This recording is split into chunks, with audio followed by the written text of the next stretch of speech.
ओम नमो आदि शादी शादी। तो आज पीछे के वीडियो में मैंने वीर बुलाकी के बारे में आपको जानकारी दी। आज उसी में हम आपको बताने जा रहे हैं कि बाबा वीर बुलाकी की क्या भोग है, की साधना है। तो अगर आप बाबा वीर बुलाकी की शरणागत होना चाहते हैं और उनकी साधना करना चाहते हैं तो सबसे पहले तो आप गुरु दीक्षित हैं या नहीं है, इस चीज को देखें। गुरु दीक्षा बगैर गुरु आप ये साधना नहीं कर सकते हैं, क्योंकि वो गुरु साधना है। और गुरु भी होना चाहिए जो जानकार गुरु हो, इस तरह से गुरु नहीं कि सिर्फ बातों के तांत्रिक। बहुत से आज बातों के तांत्रिक हैं, लोगों को, बच्चों को बहला फुसला के गुरु दीक्षा दे देते हैं, आगे का मार्ग नहीं बता पाते हैं। तो इस चीज पे थोड़ा विशेष ध्यान दें कि आपका जो गुरु है वो आपको वहां तक पहुंचा पा रहा कि नहीं पहुंचा पा रहा। तो हम आज आपको बता रहे हैं कि बाबा वीर बुलाकी की अगर साधक है, जापक है, जाप किए हुआ है तो गुरु दीक्षा लिए है तो ये 41 दिन में साधना सिद्ध होती है। और अगर प्रत्यक्ष करना चाहते हैं इनको तो भाई मेरे लोग कहते हैं कि 41 दिन में प्रत्यक्ष होते हैं। नहीं, 41 दिन में प्रत्यक्ष नहीं होते, ये 90 दिन में प्रत्यक्ष होंगे। ये 3 महीने में यानी 90 दिन में प्रत्यक्ष होंगे। और वो भी जब निष्ठा भाव पूर्ण मतलब समर्पण से इनकी साधना करोगे तब। अगर आपके अंदर समर्पण नहीं है, निष्ठा भाव है लेकिन समर्पण नहीं है पूर्णता, तो ये साधना सिद्ध नहीं कर सकते हो आप।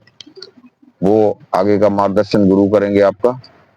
आप अपने गुरु से इस चीज के बारे में जानकारी लें, आगे का मार्गदर्शन गुरु करेंगे। लेकिन भक्तों एक चीज और विशेष ध्यान रखें, गुरु मार्गदर्शन तो करते हैं, उसके साथ में हमें भी मेहनत करना चाहिए, हमें भी अपने आप को संभालना चाहिए। उसके साथ साथ में गुरु तो मार्गदर्शन आपको करेंगे ही, बताएंगे, लेकिन उसका पालन हमें किस तरह से करना, ये विशेष ध्यान दें।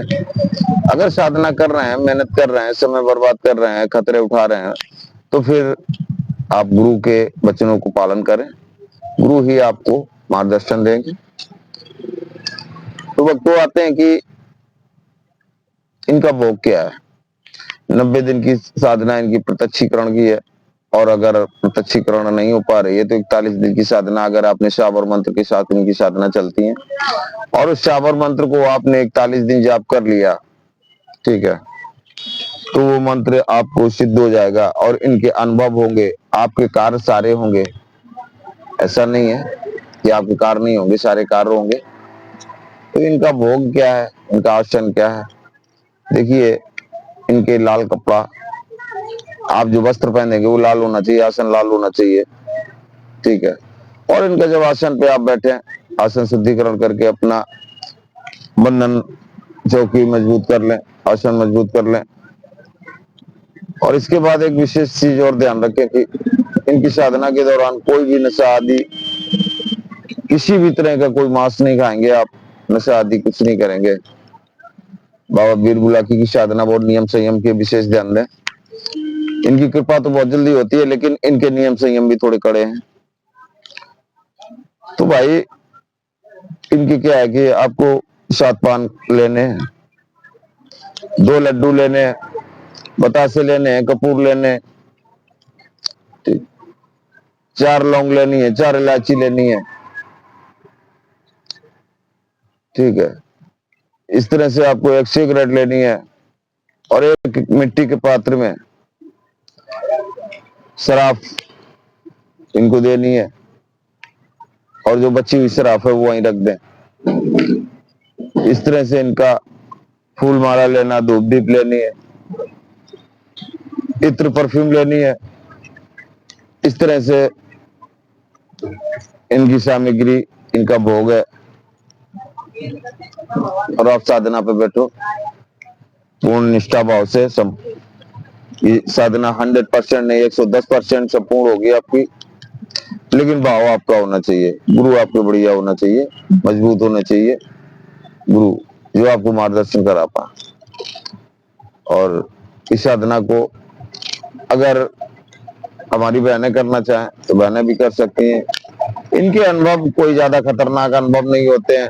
ये मसान तो हैं, उच्चकोट के मसान है बाबा काल भैरव के।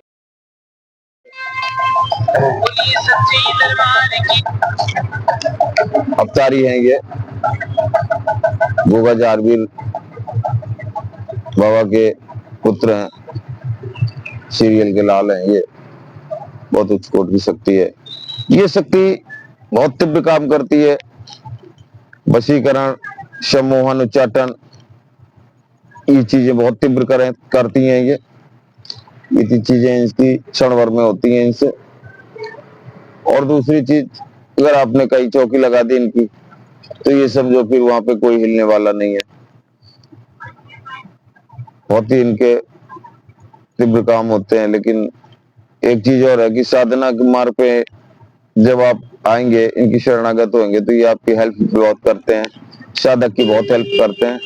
और जब इनका अनुभव होता है हमको, तो उन अनुभव के समय पे इस तरह से आपको साधना किसी खंडहर में कर सकते हैं।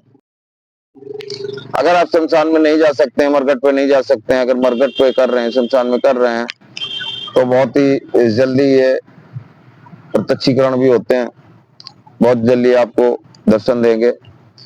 और अगर आप शमशान में मरघट पे नहीं जा पा रहे तो आप खंडहर में भी कर सकते हैं। पुराने खंडहर होते हैं, आप उनमें कर सकते हैं, इस जंगल में कर सकते हैं। इस तरह से आप इनकी साधना कर सकते हैं। तो जैसे कि आप जिस स्थान पे बैठे हो वहां का वातावरण एकदम से बदल जाना, वहां पे एकदम से खुशबू आनी, जैसे जले हुए कपूर की खुशबू आ रही है, लौंग की खुशबू आ रही है, इस तरह की खुशबू आना।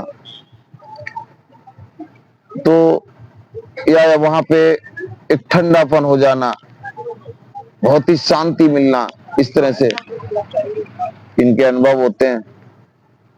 या हवा का झोंका आना, इस तरह से इनके अनुभव होते हैं। और भाई विशेष ध्यान दें कि इनका जो भोग होता है, ये जो आप देंगे, शराब देंगे, इसमें किसी भी तरह का मांस नहीं देंगे बाबा को। किसी भी तरह का इसमें मांस नहीं दिया जाएगा, शराब दी जाएगी। क्योंकि ये साधना पूर्ण तरह से जो हमने दी है, ये पूर्ण तरह से उग्र नहीं दी है, सात्विक में दी है आपको साधना। ये पूर्ण तरह से उग्र नहीं है जो इसमें मांस दिया जाए। जायफल दे सकते हैं, नींबू दे सकते हैं आप, ठीक है। दही और बूरा देंगे आप, लड्डू के साथ में दही और बूरा देंगे। ये बाबा की भोग है और ये बाबा के अनुभव है।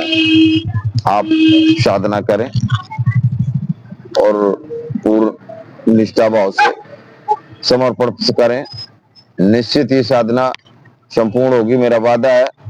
और जो भक्त ये साधना करना चाहता है वो कमेंट में लिख के संपर्क कर लें।